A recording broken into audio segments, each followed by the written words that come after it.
Maya Sullivan wiped sweat from her forehead as she checked the mineral scanner readings. The red sun of Kepler 4-2 beat down on the rocky terrain where she worked alongside her older brother Jake and their childhood friend Danny Martinez. They had been surveying this section of the mining colony for 3 days now, looking for new deposits of rare metals that Earth needed for its growing fleet of starships. "These readings are weird," Maya called out to Jake, who was setting up equipment. 50 meters away. The scanner keeps picking up something metallic, but it's not showing up as any known mineral. Jake walked over to look at her device. At 25, he was 4 years older than Maya and had been working the colonies longer. His weathered face showed concern as he studied the readings. "Could be equipment malfunction," he said. "But let's check it out anyway." Danny jogged over from where he had been taking soil samples. "What's going on?" he asked, pushing his dark hair out of his eyes. The three of them had grown up together on Earth before moving to the colonies to find work. "Maya found something strange," Jake explained. "Scanners picking up metal signatures that don't match anything in the database." They followed Maya's scanner readings deeper into a rocky canyon. The walls rose high on both sides, casting shadows that provided welcome relief from the heat. As they walked, the readings grew stronger. "There," Maya pointed ahead. "Behind those rocks." What they found made them all stop and stare. A sleek silver craft unlike anything they had ever seen was wedged between two large boulders. It was clearly not human in design, with smooth curves and strange symbols etched into its hull. "Is that what I think it is?" Danny whispered. Jake nodded slowly. "An alien ship. First one I've ever seen this close." Maya approached the craft carefully. "It looks damaged. See those burn marks along the side? This thing crashed here." The three humans spent several minutes examining the vessel from the outside. It was about the size of a small transport shuttle, built from materials they didn't recognize. The strange symbols glowed faintly with a blue light. "We should report this to Colony Command," Jake said. "This is way above our pay grade." Maya was about to agree when movement caught her eye. "Someone's coming," she said, pointing up at the canyon rim. What she saw made her blood run cold. 6 figures in dark armor were rappelling down the canyon walls with impossible speed and grace. They moved like predators, and their weapons were already drawn. "Run!" Jake shouted. The aliens landed silently and began firing immediately. Bright energy beams sizzled through the air where the three humans had been standing moments before. Maya rolled behind a boulder as Jake and Danny dove for cover behind the crashed ship. "What are they?" Danny called out as more energy beams struck the rocks around them. Maya got her first clear look at their attackers. They were tall and lean, with reptilian features and scales that shifted color to match their surroundings. Their armor was advanced, covering most of their bodies, and their weapons fired deadly accurate shots. "Zelani," Jake said grimly. He had served briefly in Earth's defense forces and recognized the species from military briefings. "Slave hunters." One of the aliens barked orders in a harsh, clicking language. Maya couldn't understand the words, but the meaning was clear. They wanted the humans alive. Jake pulled out his sidearm, standard equipment for colony workers in dangerous territories. "Maya, Danny, when I start shooting, you two run for the canyon mouth. Get back to the settlement and call for help." "We're not leaving you," Maya protested. Double quotes. "Yes, you are," Jake said firmly. "That's an order." Before Maya could argue further, Jake stood up and began firing at the Zelani. His shots forced them to take cover, but Maya could see there were too many of them. More aliens were dropping down the canyon walls. Danny grabbed Maya's arm. "Come on, we have to go." They ran toward the canyon entrance, but more Zelani appeared to block their path. Maya found herself surrounded, with Jake still fighting desperately. Behind the alien ship and Danny trying to shield her with his own body, something inside Maya snapped. She had grown up on Earth, a world where everything wanted to kill you. The gravity was crushing by galactic standards, the weather was violent, and predators were everywhere. Humans had learned to fight or die, and that knowledge was written into their very genes. Maya grabbed a sharp piece of metal from the ground and lunged at the nearest Zilani. Her attack caught the alien by surprise, and she managed to drive the makeshift weapon deep into a gap in its armor. The creature screamed and fell. The other Zilani stared in shock. They had never seen such ferocity from what they considered a primitive species. Maya didn't give them time to recover. She grabbed the fallen alien's weapon and began firing with deadly accuracy. Danny joined the fight, picking up rocks and throwing them with surprising force at the aliens' heads.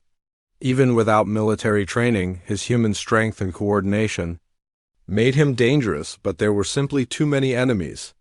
Maya heard Jake cry out in pain and turned to see him fall, struck by multiple energy beams. "Jake!" she screamed. Danny tried to reach Jake's position but was cut down by crossfire from the Zilani weapons. He collapsed next to their childhood friend, his eyes finding Maya's for one last moment. "Run," he whispered, before the light left his eyes. Maya felt something break inside her chest.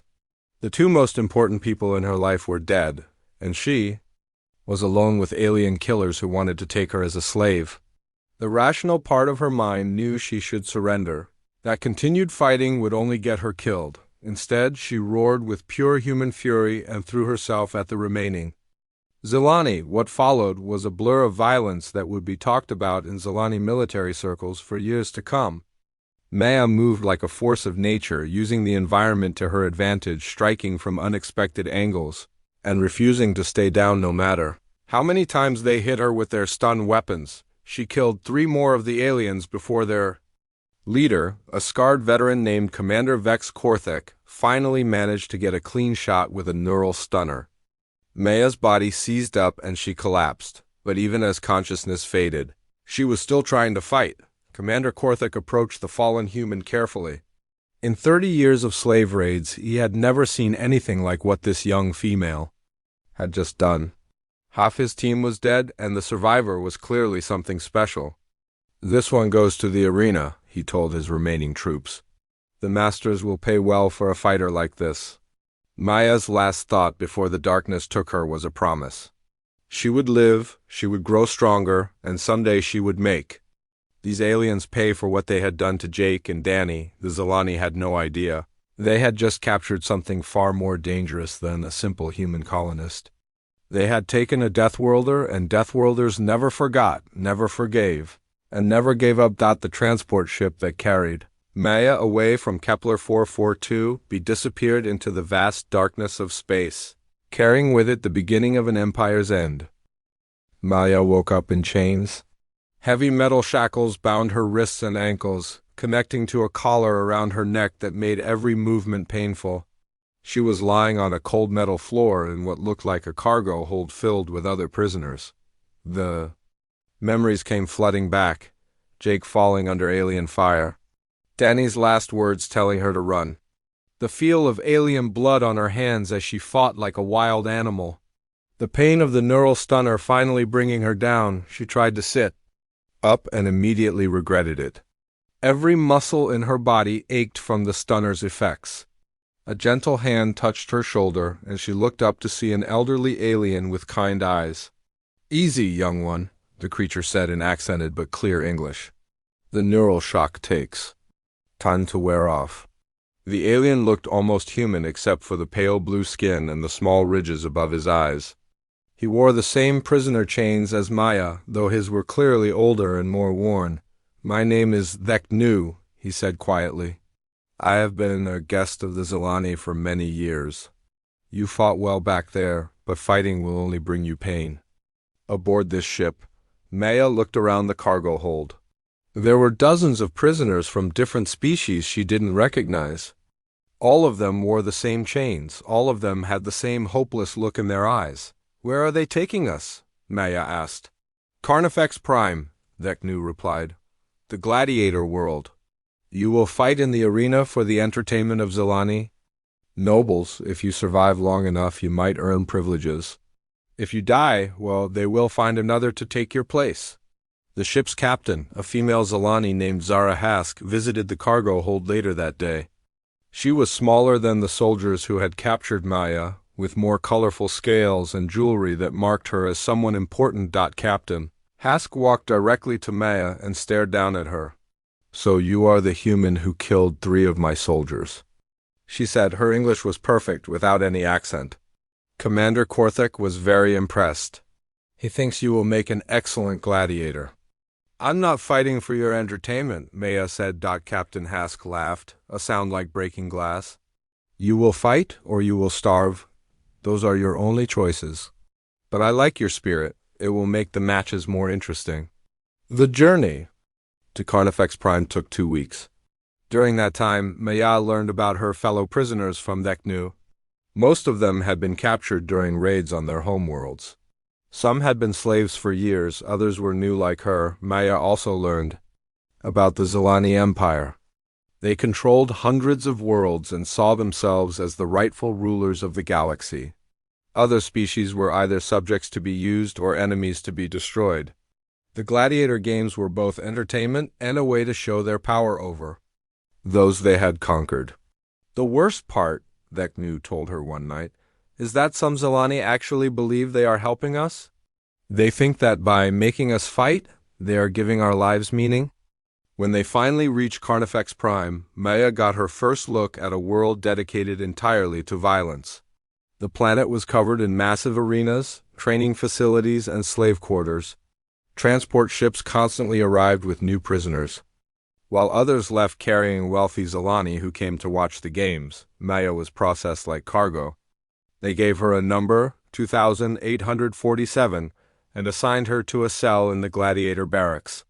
Her cellmate was a massive creature with crystal-like skin named Rax 7.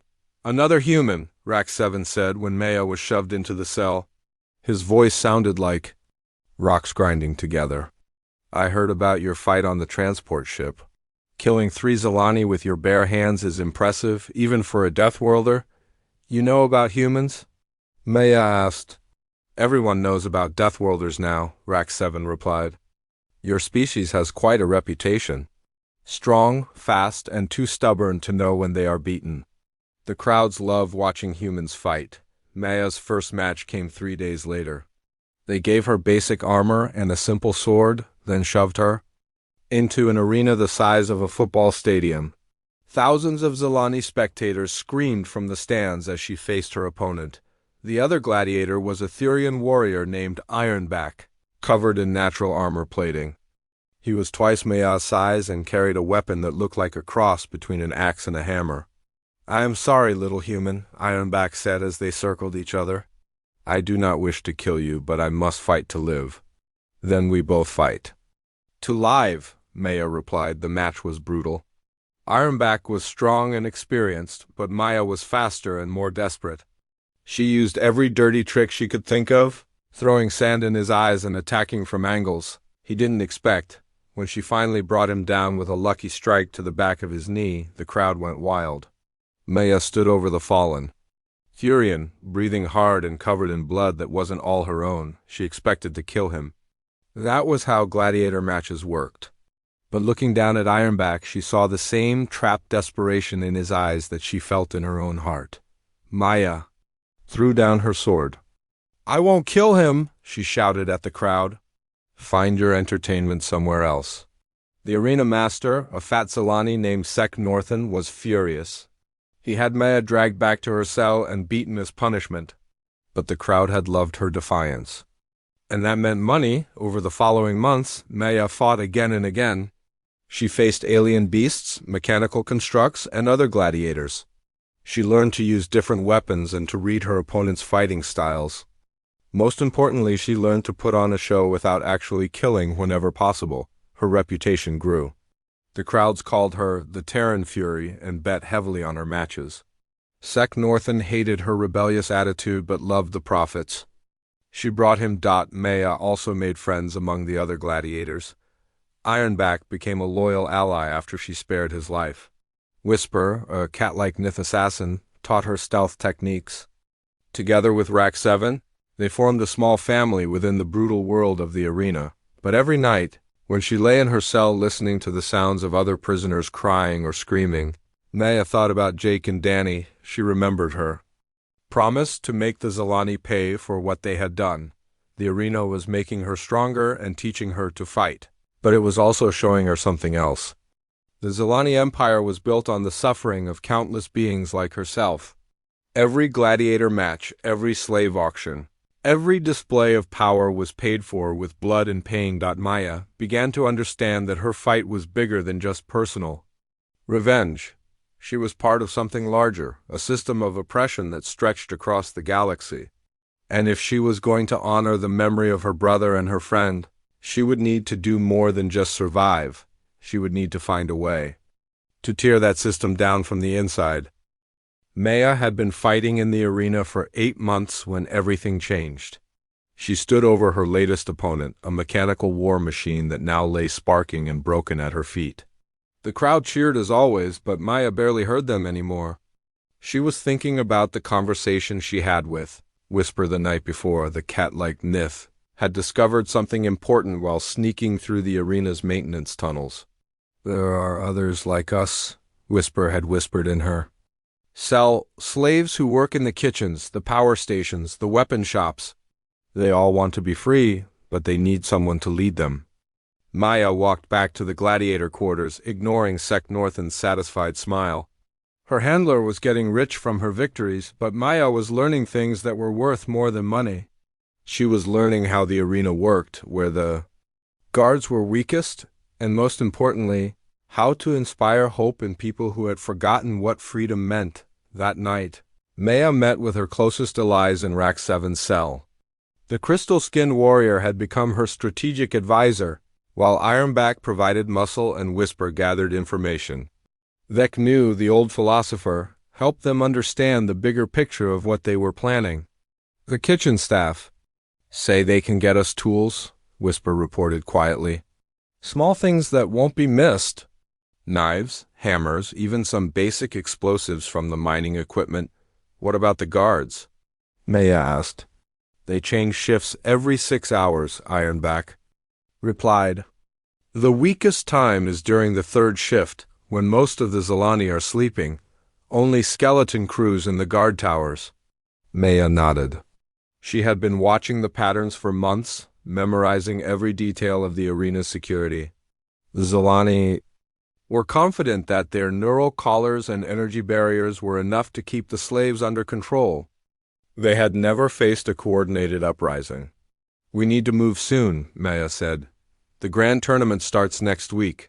That's when Arena Master Vel Sorthak will be here with all the important Zilani nobles. If we can strike then, we can hit them. Where it hurts most? The grand tournament was the biggest gladiator event of the year. Wealthy Zilani from across the empire came to watch the best fighters compete for prizes and glory.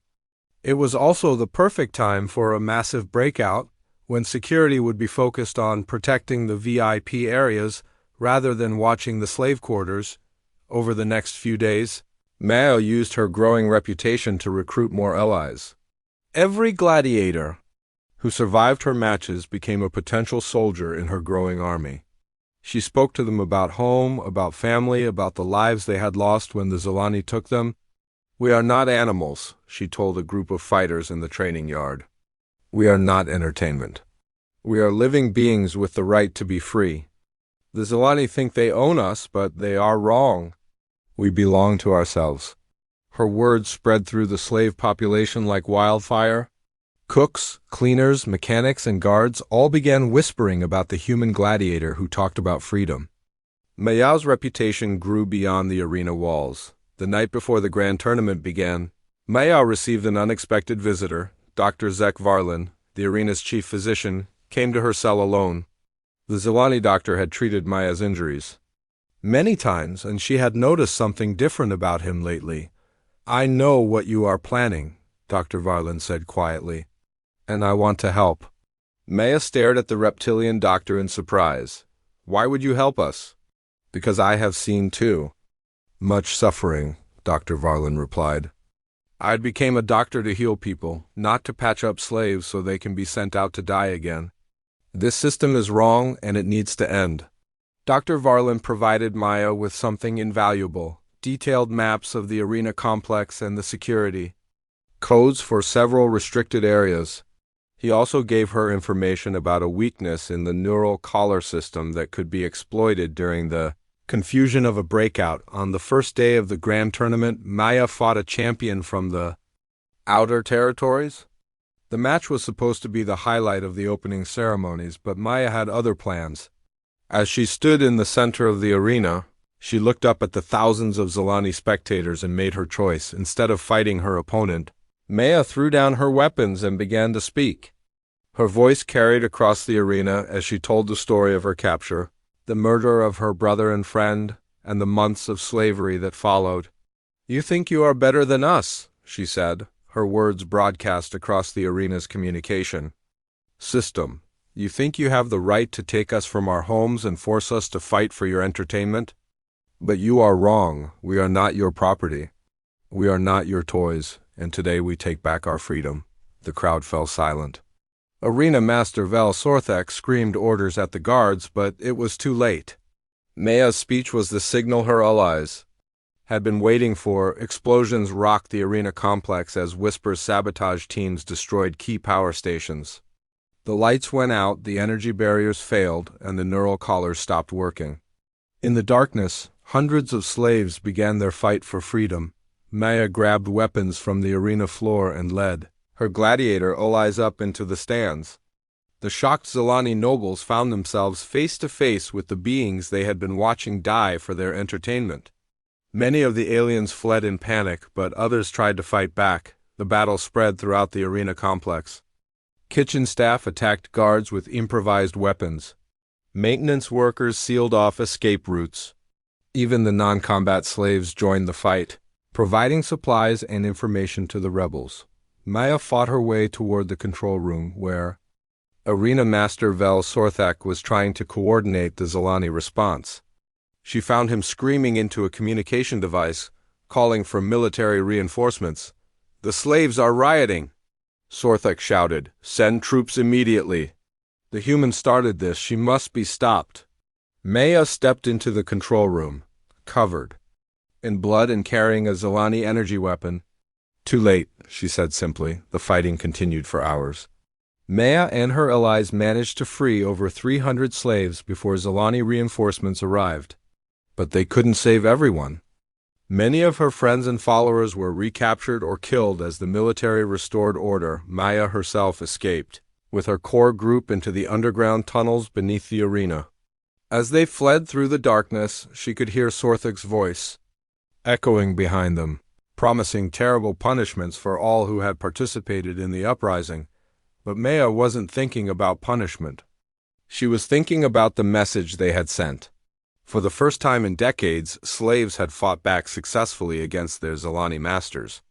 The rebellion had begun, and there was no stopping it now. In hideouts throughout the tunnel system, Maya began planning the next phase of her war. Maya crouched in the abandoned mining tunnel, listening to the sounds of Zilani patrol ships searching overhead. 3 weeks had passed since the arena uprising, and her rebel group had been living in the underground tunnels beneath Carnifex Prime. What started as a desperate escape had become something much bigger. "The communication array is working," Whisper reported as she slipped back into their makeshift command center. "Your message reached at least 12 slave worlds. Reports are coming in of uprisings on Torvin 3, Nexus Station, and the mining colonies in the Outer Ring." Maya nodded grimly. Her speech during the arena breakout had been broadcast across the Zilani communication network before they cut the signal. The words of the human gladiator who dared to fight back had spread like wildfire through the Empire's slave populations. Rack 7 approached with a datapad he had salvaged from a destroyed Zilani facility. "The news gets better," he said in his grinding voice. 3 Zilani colonies have declared independence from the Empire.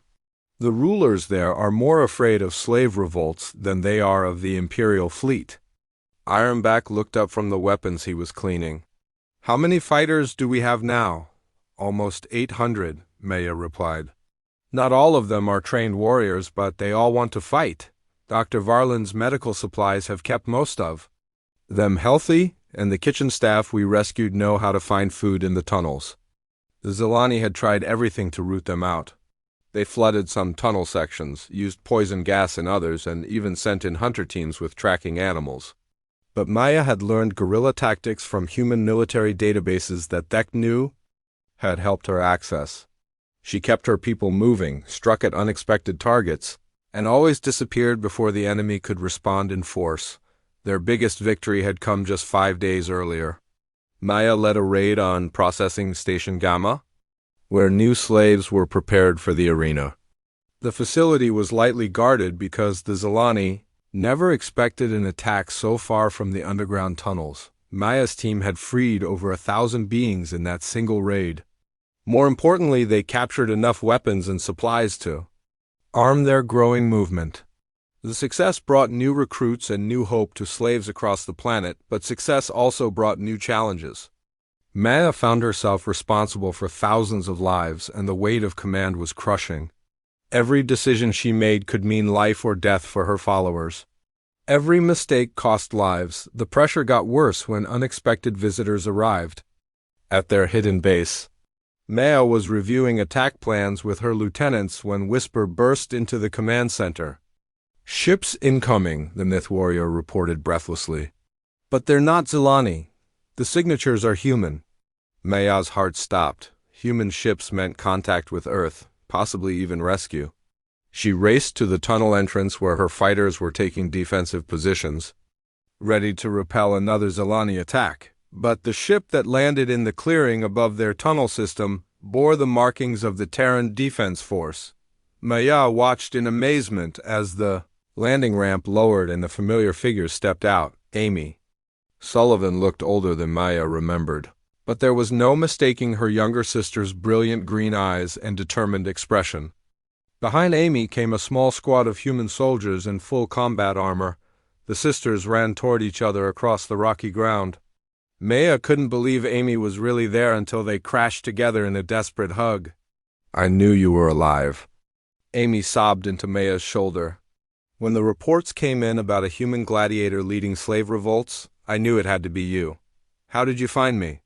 Maya asked, pulling back to look at her sister's face. "I've been tracking Zilani communications for months," Amy replied. "When your speech went out on their networks, I triangulated the source. It took some convincing, but Colonel Lisa Bennett agreed to let me come with a small task force." "Colonel." Bennett stepped forward, and Maya recognized their older cousin. Lisa had always been the military member of the family, and her uniform showed the rank of a senior officer. "Maya," Lisa said formally, then broke into a smile. "Good to see you're still causing trouble? We brought weapons, medical supplies, and technical equipment." Amy insisted on some special modifications that she says will help against Zilani technology. Over the following days, Maya's rebel hideout transformed into a proper military base. Amy's technical expertise proved invaluable in countering Zilani surveillance systems and communication networks. The human weapons were more advanced than anything Maya's people had captured from their enemies, but the real change was in Maya herself. Having her sister there reminded her of who she had been before the arena, before the violence and death and endless struggle. Amy helped her remember that she was fighting for more than just revenge. "You've become someone different," Amy observed one evening as they sat in Maya's command bunker. "Harder, more focused, but also more alone." Maya looked at the tactical displays showing rebel positions across 3-star systems. "I have to be. These people depend on me to lead them to freedom. If I show weakness or doubt, people die. Jake and Danny wouldn't want you to carry this burden alone," Amy said quietly. Maya felt tears threaten for the first time in months. She had forced herself not to think about her brother and friend because the pain made it harder to do what needed to be done. But Amy was right. Jake would have shared the load, and Danny would have found ways to make her laugh even in the darkest times. The conversation was interrupted by alarms throughout the base. Whisper's voice came over the communication system with urgent news. "Major. Zilani fleet incoming," she reported. "At least 20 ships, including heavy cruisers. They found us." Maya pushed aside her personal feelings and became a commander again. "All units to defensive positions. Evacuation Protocol 7. Amy, can your ship get our technical data and key personnel to safety? Already loading, Amy replied. But what? About you? Maya looked at the tactical display showing the approaching enemy fleet. This was their chance to deal a serious blow to the Zilani military, but it would require a sacrifice. I'm staying, Maya decided. We can't run forever. It's time to show them that slaves can bite back. The Battle of the Underground began an hour later. Maya's forces used the tunnel networks to strike at landed Zilani troops while Amy's technical warfare systems disrupted their communications and targeting systems. For the first time since her capture, Maya fought with weapons designed by human engineers specifically to kill Zilani soldiers. When the battle was over, Maya stood among the wreckage of 6 Zilani ships and hundreds of enemy troops. Her own losses were heavy, but they had proven something important. The Liberation Army, as the freed slaves were now calling themselves, could fight the Empire on equal terms and win. Maya stood on the bridge of the captured Zilani dreadnought Freedom's Price, watching the massive fleet that surrounded her. 2 years had passed since her escape from the arena, and the Liberation Army had grown beyond her wildest dreams. Ships from dozens of freed worlds formed battle lines stretching across space, all pointed toward one target, Zilani Prime, the heart of the empire that had enslaved them all. Amy worked at a nearby console, coordinating the technical warfare systems that would jam enemy communications during the coming battle. Colonel Lisa Bennett commanded the human task force that had joined Maya's cause, bringing advanced Earth weapons and experienced military advisors. Final fleet count is in, Rack 7 reported from the tactical station. We have 437 ships of all sizes. The Zilani Home Defense Fleet has 600 ships, but many of them are old and poorly maintained. Maya nodded. The numbers were closer than she would have liked, but they had advantages beyond simple ship counts. Her fleet included fighters who had grown up on a dozen different worlds, each bringing unique skills and knowledge. More importantly, they were fighting for freedom while their enemies were fighting to preserve a system built on slavery and oppression. Whisper appeared beside Maya with her usual silent grace. Intelligence reports from inside Zilani Prime, the Nith warrior said quietly. Emperor Kork Zilani has agreed to your demand for single combat. He will face you in the old arena where this all started. Maya felt a cold satisfaction at the news. The ancient Zilani ruler had finally agreed to end the war with a personal duel. If Maya won, the empire would surrender and abolish slavery throughout their territory. If the emperor won, the Liberation Army would stand down and accept whatever terms he offered. It was a risk, but Maya knew that her people needed this to end. The war had already cost too many lives, and a quick resolution would save thousands more. Besides, she had spent 2 years preparing for this moment, training with weapons and tactics from across the galaxy. The fleet moved into orbit around Zilani Prime without opposition. The planet's defensive stations had been ordered to stand down during the duel, though Maya knew they would probably try to destroy her fleet if she lost the coming fight. Maya took a small shuttle down to the planet's surface, accompanied only by her closest friends and family. Amy insisted on coming despite the danger, while Dr. Varland served as the Liberation Army's official witness. Vec Nu, now serving as Maya's political advisor, would handle the formal negotiations after the duel. The arena where Maya had once fought as a slave looked different now. The Zilani had removed all the traps and obstacles, leaving only a simple circular platform surrounded by energy barriers. Thousands of beings from across the galaxy watched from the stands, including representatives from neutral worlds who had come to witness this historic moment. Emperor Kork Zilani was already waiting when Maya entered the arena. The ancient ruler was taller than most Zilani, with scales that had turned silver with age and eyes that held the wisdom of centuries. He carried traditional weapons, a curved sword and an energy shield that flickered with defensive power. Maya wore simple armor and carried the plasma rifle that Amy had designed specifically for this fight. She also had a combat knife that had belonged to her brother Jake, the only personal item she had managed to keep through everything that had happened. You have caused me considerable trouble, young human, the Emperor said as they faced each other in the center of the arena. His voice was surprisingly calm and measured. I will admit that I underestimated your species when my soldiers first captured you. You made a lot of mistakes, Maya replied. The biggest one was thinking that people would stay slaves forever. The Emperor raised his sword in a formal salute. Perhaps. But empires are not built by those who give up easily. Let us see which of us has the stronger will to survive. The duel began with careful movements as both fighters tested each other's defenses. The Emperor was fast and experienced, using his energy shield to deflect Maya's plasma shots while closing the distance between them. Maya used her human agility to stay mobile, firing from different angles and forcing him to constantly adjust his defensive position. The fight intensified as both warriors began to take the measure of their opponent. Maya's rifle scored several hits on the Emperor's armor, while his sword managed to slice through her left shoulder guard.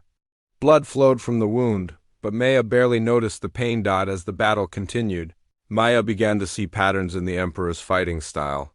He relied heavily on traditional techniques that had served him well for centuries, but he had trouble adapting to her more unpredictable human tactics. Maya made her move when the Emperor's shield power began to weaken from deflecting so many plasma bolts. She feinted to the left, then rolled right and came up firing at point-blank range. The shots punched through his armor and sent him staggering backward, but the ancient ruler was far from finished. He dropped his failing shield and attacked with pure aggression, his sword moving faster than Maya's eyes could follow. She barely managed to block his strikes with her rifle, and the weapon's barrel began to spark from the repeated impacts. In desperation, Maya threw her damaged rifle at the Emperor's head and drew Jake's knife. The two fighters crashed together. In close combat, Maya's human strength against the Emperor's superior reach and experience, the end came suddenly. Maya managed to trap the Emperor's sword arm with her left hand, while driving Jake's knife deep into his chest with her right. The ancient ruler looked down at the blade in surprise, then slowly sank to his knees. It is finished, he said quietly, blood flowing from his mouth. The Empire surrenders. Free your people, human warrior, you have earned that right. Emperor. Korx Zalani died there on the arena floor, and with him died the system that had enslaved billions of beings across the galaxy. Maya stood alone in the center of the arena as the crowd erupted in cheers. She had done it. She had kept her promise to Jake and Danny. The Zalani Empire was finished, and its slaves were finally freed. In the months that followed, Maya helped establish the Free Worlds Alliance, a democratic confederation that would govern the former empire's territory. She turned down offers to become its first president, knowing that her skills were better suited to exploration and protection than politics. Amy became the alliance's chief engineer, working to rebuild worlds devastated by centuries of exploitation. Colonel Lisa Bennett organized the new military forces that would protect the alliance from future threats. Maya herself returned to space aboard a new ship called Jake's Revenge. She spent her time exploring unknown regions of the galaxy and protecting vulnerable species from those who would enslave them. Sometimes she returned to Carnifex Prime, now renamed Liberation World, to visit the memorial built where the arena had once stood. The names of Jake Sullivan and Danny Martinez were carved there alongside thousands of others who had died fighting for freedom. Maya would stand before those names and remember the promise she had made in chains so long ago. She had kept that promise, and now the galaxy was a little bit safer for everyone who called it home.